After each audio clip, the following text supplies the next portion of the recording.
I didn't bring a little dog. I brought 2 men. One of them is back there with the hat because our Kansan people always wear hats. The other one is my videographer from Salve Regina. Jamie McGuire is the videographer from Salve. He was at the TED Talk last year that I gave in front of Salve, and I asked him to come with me today, and I also will have another presentation they will have next week in front of a large audience as well. I, too, am uncomfortable with public speaking. It's difficult. Especially, I use humor a lot because it gets me, that's right, Ella. It gets me off myself. I'm going to get a dog for the future, I've decided. As I was in the back, I was in the middle table, and swarms were around Ida. And I thought, damn, that's never happening to me again. I have to come after Mary Oliver verse, and then I have to come after a trained entertainer with a little dog. All right? Not going to happen. I'm learning in life what things I am not going to do again. How many of you remember the phrase, bring home the bacon, fry it up in the pan? Come on, get those hands way up. We were nuts. What did that give us permission to do? Full-time jobs, 2. Full-time career, full-time household. There was no delineation of labor that was, made a little different based upon the fact that we were working full-time. I am 72 years of age at this point, and I am never going to call myself old. I do not believe that. I am older, but I will never be old. Old means I'm done. I'm not going to go there. Right now, I am poised on my 3rd career. My first career was full-time teacher for 30 years. 23 of those years was junior high. Thank you. Thank you. That period of time I call running with the wolves. They have no filter. If you read my last op-ed, then you read about what some of us call teachers that anesthetize themselves to those kids. We call them the walking dead. I did not want to be one of the walking dead.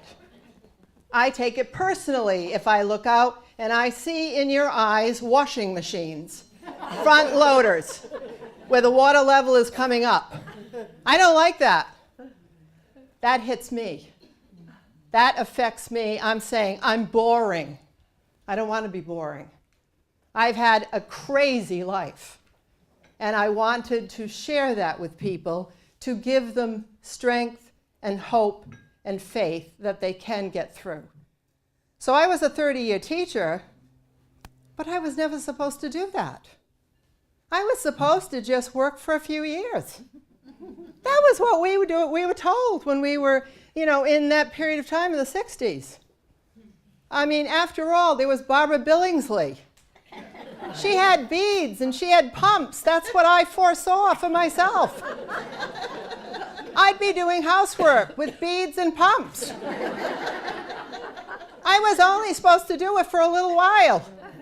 Teach, that is. Then I was going to do my real job, which was raising kids. I was committed to that. I wanted to do that. But my life did not happen that way. All right, married the first time, like some of my compadres here, it was devastating. I left in the middle of the night in the 2nd year with a 5-month-old baby strapped to my hip to get into a car that broke down 3 times a week. I had no job, and I went back to Dad. Dad was none too happy. So I continued in that score for a while, for 6 years, as a single mom. Excuse me while I do a Marco Rubio. Thank you. I may be doing that periodically. I'm on antihistamine, and it affects. I'll use that as an excuse. All right, 6 years later, I married again. Another not good choice. Highly controlling person. Now, he's here again. I never get away from him. Well, that's not true. So I married again. We were together 8 years. God is funny. And then he had lung, bone, brain cancer. And I'm going to capsulize you people and bring you to the next audiences. It was a very difficult. You've talked about grief today. You've talked about going through horrendous things. This was awful, awful for the entire family. There weren't grief counselors at that time. We went through all of this ourselves. After this happened, I was at probably one of the lowest points in my life. I decided, what does one do after this? I'm going to take my kids to Europe. I took my 2 daughters, who are 10 years apart in age, to Italy, Austria, Switzerland, France, Spain. I'll be damned if I'm going to be put down or submit to whatever. I needed to reconstitute myself. I didn't believe in myself. So I said, let me take myself away from family, from all that is familiar. We went to Europe, we backpacked. I'm going to tell you right now, you got to train for that. I wanted to burn that backpack after 1 week. We went through Italy, Austria, Switzerland, France, Spain. I ran out of Eurail in the 3rd country, so then I did what any imaginative woman would do. I rented a car and drove it from North Lyon to Perpignan in the south of France. That was the best trip I ever could imagine. No cell phones, no euro, no ATM, no travel guides. I almost killed us a few times. I had us up on a mountain in Spain, Montserrat Monastery. How many have been there? Anybody here? It's gorgeous. We almost died up there. We went all the way up to the geodesic domes up there, and then I couldn't find my way down because they don't bother with signs in Europe. They just don't. They don't worry about lawsuits either. You can't sue. So this was an absolutely gorgeous trip. It's the best memory. And the kids all think of crazy things. Their best memories are sitting on a platform of a railroad station, mom standing there with her jeans on, whacking off pieces of French bread, and then cutting the cheese with my Swiss Army knife and handing it to them. They actually remember that better than they do some of the museums that we went to. The little things. So all this happened. All right, I'm probably going to overlong in the beginning here because it's been such a crazy life. By 51 years of age, I had done 30 years of teaching. And as I said, it wasn't easy. People said to me, oh, you're lucky. You retired at 51. Yeah, well, you didn't see me going out of the house with kids strapped to my ankle. Me over there going, get back, get back.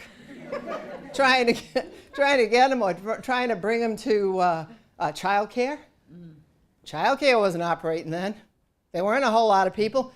Thank you, Mrs. Hersey of Doric Day, my savior.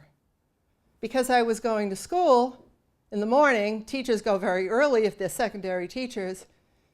I'd drop her off at 6:45 or 6:30 in the morning. We were the first ones.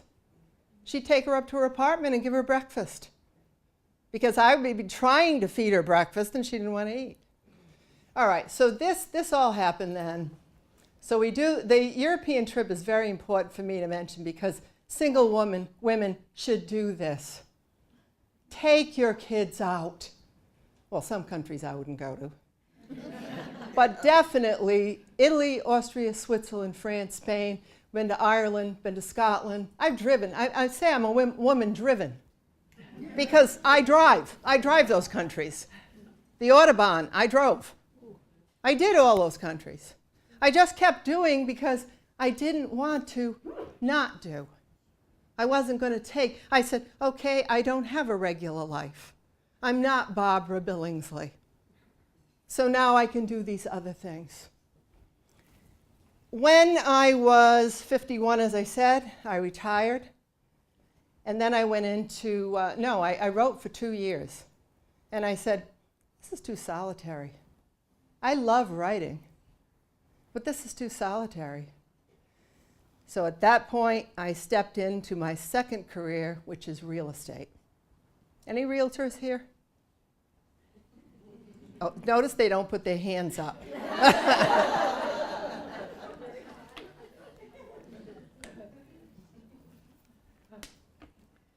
Real estate is quite, I thought I was going to be Vanna White.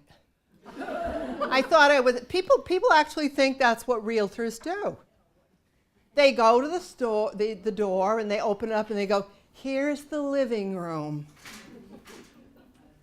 Obviously, I did not know what was involved with real estate. Real estate is hugely complex. In the beginning of real estate, almost all realtors I know are buyer brokers. They're helping people find property. Because who's going to trust you with selling their house when you don't know anything about it? So they're buyer brokers. You go around. And that's what I did for a number of years, buyer broker. By the fourth or fifth year in real estate, I was making $150,000 a year.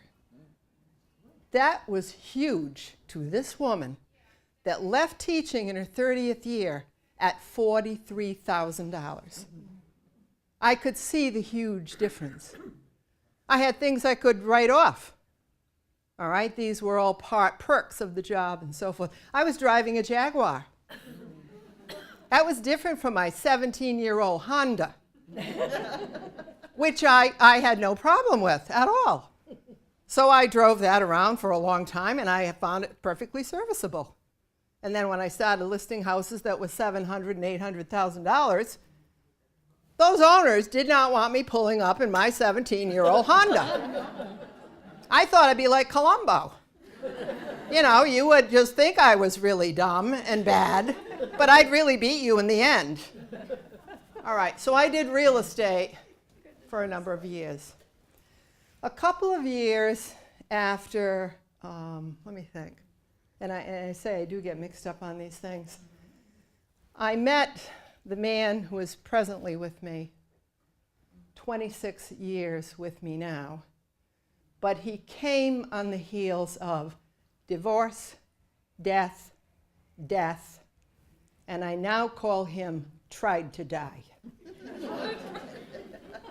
Got to make fun of things if they are not going well. All right. After real estate, and somewhere in that period of time, I met him. I didn't think it was going to last. He used to say, "You're toying with me." He's from Arkansas. They use phrases like that. I thought I was toying with him. Surprise, we're still toying with each other. He's a very unusual man. He's an individualist. He's had a very unique life. He was a 30-year long-haul big rig truck driver. I'm a teacher. This is bizarre. People thought, this is the odd couple. And in a way, we are. We went together for years. I'm not going to do any marriage or all that stuff. I've already done all that. I'm not going to have any more kids, because now I've got 2 kids. By that point, I had 2 kids. And I'm older. And life's going well. But then I was diagnosed with breast cancer. It always brings forth, though, in the audience. How many of you know or been affected by breast cancer or had it? All right, what I tell audiences is, I am rebuilt.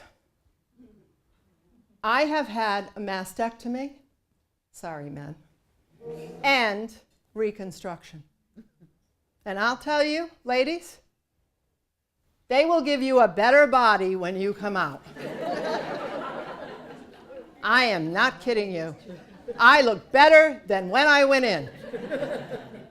Now, I had 5 operations over 2 years. 5. And that man, and I don't want you all groveling about him when I finish, he stood by me during that ugly phase, because that is ugly. When you've been, your body has been massively affected, and you're not feeling good. And he stood by me through that, and that gave me definite a change of feeling about everything in my life. So after that, we started looking around for a retirement community, because I figured after a couple of years I was going to live.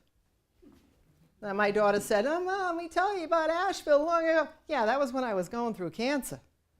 Nobody thinks when you're going through cancer that you're going to have another what is it? another opportunity to do anything. So we had traveled for years. We had taken vacations. We kept nixing places. Oh, Portland, Maine's too cold. We're not doing that, although that is one of those communities a lot of retirees go to. We're not Naples, Florida types. How many know Naples, Florida? You got friends there, right? You love it there, right? We're not Naples, Florida types. I'm not knocking it. It's gorgeous. I've been there. It's beautiful. The boutiques are wonderful. The beach is beautiful. Nobody uses it because they're careful about sunspots and, skin cancer. So it's just in a background. That's all. The beach is a background. All right. You also have to sign up for restaurants. We don't do that. Most we go is Panera. That's it. I hate to say it, but he would probably die if a meal came to over $100. He's a trucker. So therefore, Naples, Florida, and I have a cute story in the book about that. There's a lot of humor in the book. I think that you can see that I like humor. I have to make humor out of difficult things. After we went to Asheville, we bought our beautiful townhome. Now remember, I'm a realtor. I did it all right. I knew what to get in this townhome. And it's gorgeous. It was in the Smoky Blue Ridge Mountains, beautiful community. We were there for 4 years, and then he got hit on a mountain road by a 12-year-old girl driving a GMC truck. That was devastating. Broken neck, 9-hour surgery. He died the next day. They brought him back with the paddles. It took us 2 years coming off that. 2 years of therapy sessions. Physical therapy, occupational therapy, every other kind of therapy. And after that, clawing our way back, we had to make some decisions. This going back and forth all the time, I call it the 2-state shuffle in the book, that wasn't going to be possible anymore. We had to make a decision. The decision was going to be, which place do we want for our final home? This was not difficult. I asked my Arkansan partner, what do you want? Rhode Island or Asheville, North Carolina? What did he say? Rhode Island. Absolutely. It was easy. That's what I wanted too. Now, Carol Maris is a person in Warwick who bought the book. The book has only been out, and I've only just started advertising it. Carol Maris brought it as a result of one of my Providence Journal op-eds. And she said, "Thank you so much, Colleen, for telling me how to view Rhode Island with new eyes, a new perspective. This state gets so much negative information about it."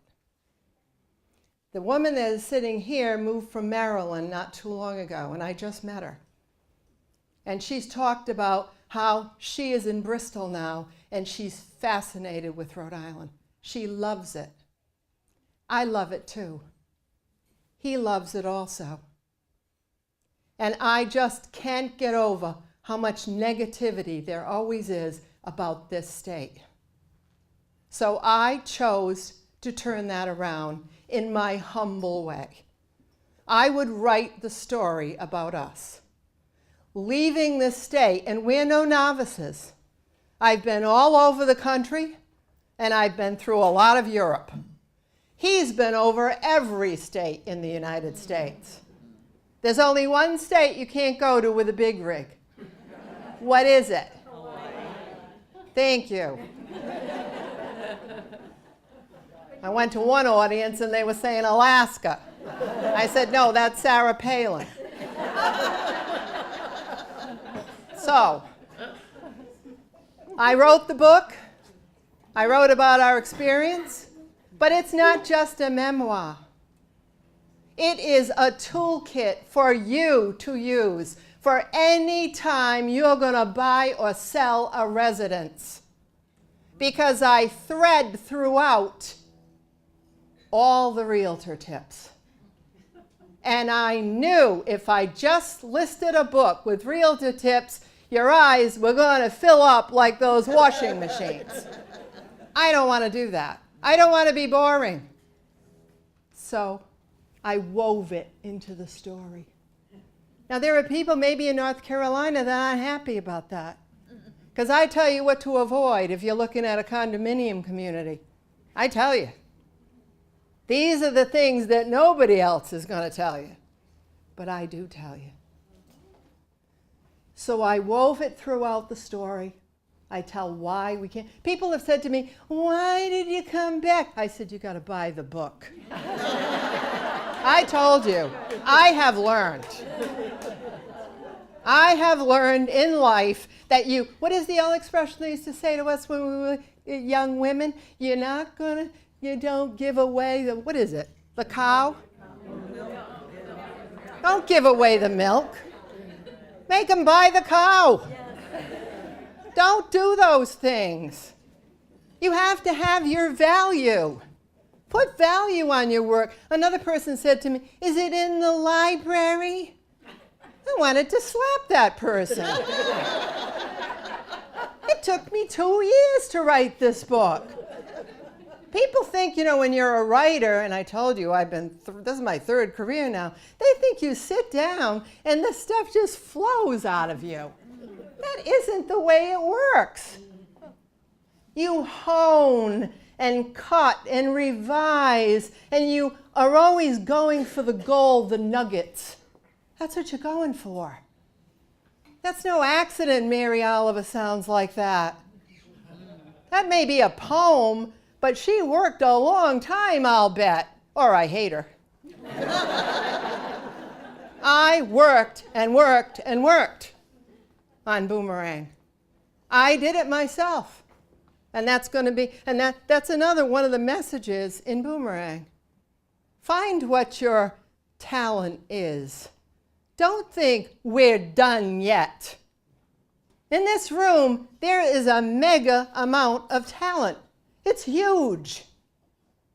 Now, some of you are getting up and, what am I going to do today? Find what you're good at and go for it. I'm going to give a course this summer at Ollie one day, And I think it's, oh, wait a minute, this summer is going to be Boomerang. I think in the fall, I've already done another course, that's why I'm getting a little mixed up, that and other reasons. The other one is be your family's memoirist. I'm going to tell you why. These young people today, and I'm talking about our children, they don't have time to do any of this stuff. They're not collecting all these things. You know how we took photos and everything? They don't have any. They put them on flash drives and CDs. Now, can't you see that party down the line? Come on, everybody, let's gather around the computer. We're going to look at the party of Uncle Ralph. Nobody's going to do that. Half of those flash drives are going to end up in a landfill. There's going to be a decided stoppage of history. I say, let's be our family's memoirists. And not just that, you can make up the story the way you want.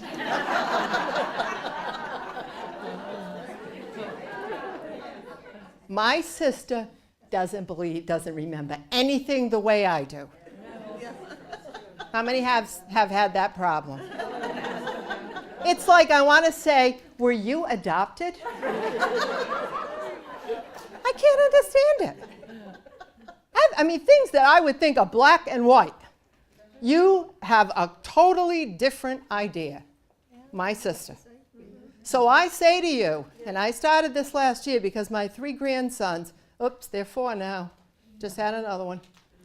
All right, we had another one. So my grandsons, I miss them greatly. They're in Seattle. So I started a letter writing campaign with them last year.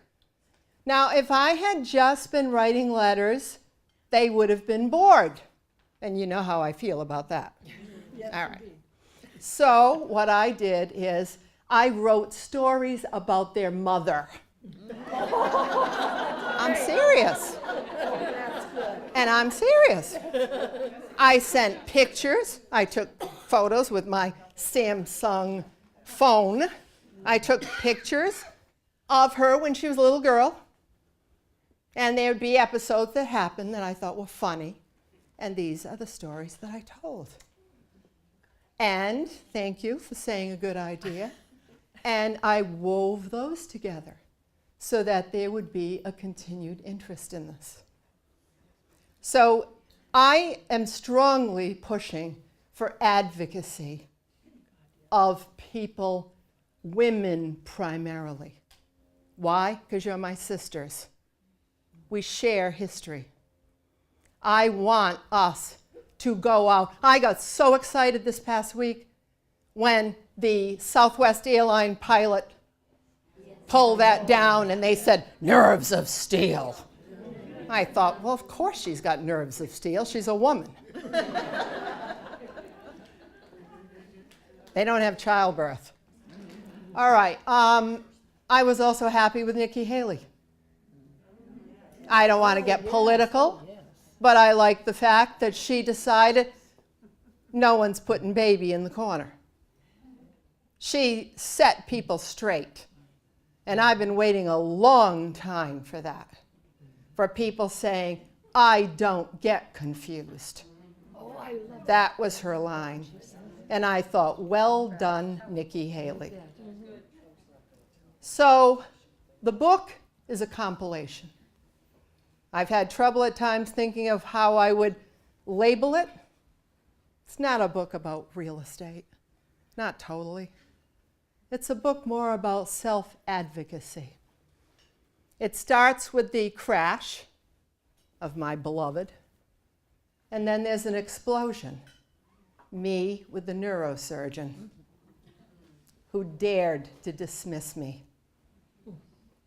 No one will dismiss me. I have lived through too many things, and he will never forget this woman. And I give you my impression of the fact that there is so much talent. I do not intend to waste mine. I intend to keep going forth and doing whatever I can.